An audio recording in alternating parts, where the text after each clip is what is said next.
World of Warfare presents the Nazis' plot to assassinate the Big Three.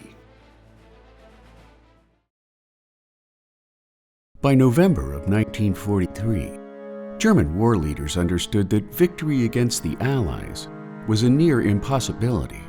Yet the longer they continued to wage war, most German leaders felt that their continued belligerence would lead to greater bargaining power at an eventual peace table. Thanks to intercepted communications among Allied personnel, German officials were well aware of plans for a highly secretive meeting between the Allies' Big Three leaders, President Franklin D. Roosevelt of the United States, Winston Churchill of Great Britain, and Joseph Stalin of the Soviet Union. And after SS Captain Otto Skorzeny led a commando team that freed Italian fascist Benito Mussolini from his imprisonment at a well-guarded hotel, Hitler appointed Skorzeny to head Operation Long Jump with the sole objective of eliminating the Big Three.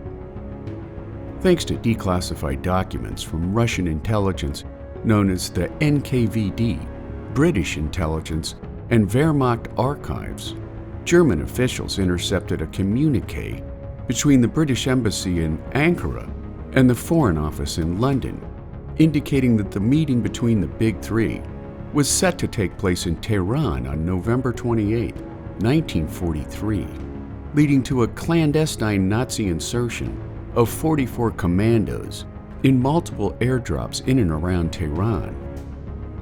36 were killed by waiting Russian troops before the commandos hit the ground, while 2 captured commandos confessed that 6 more were unaccounted for.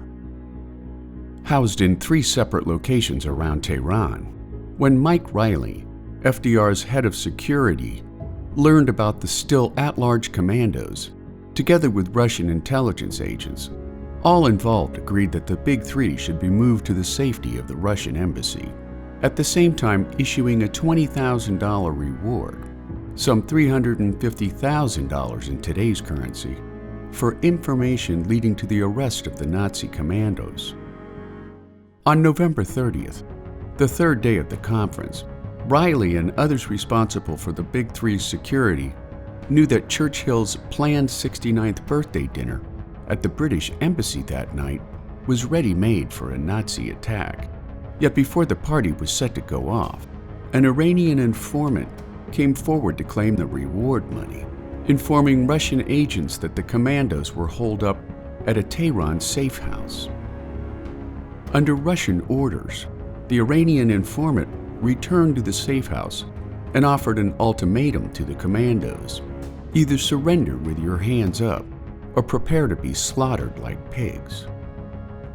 Moments later, a massive explosion leveled the building in an act of mass suicide by all 6 Nazi commandos, ending one of the most dramatic, if not surreal moments in World War II history.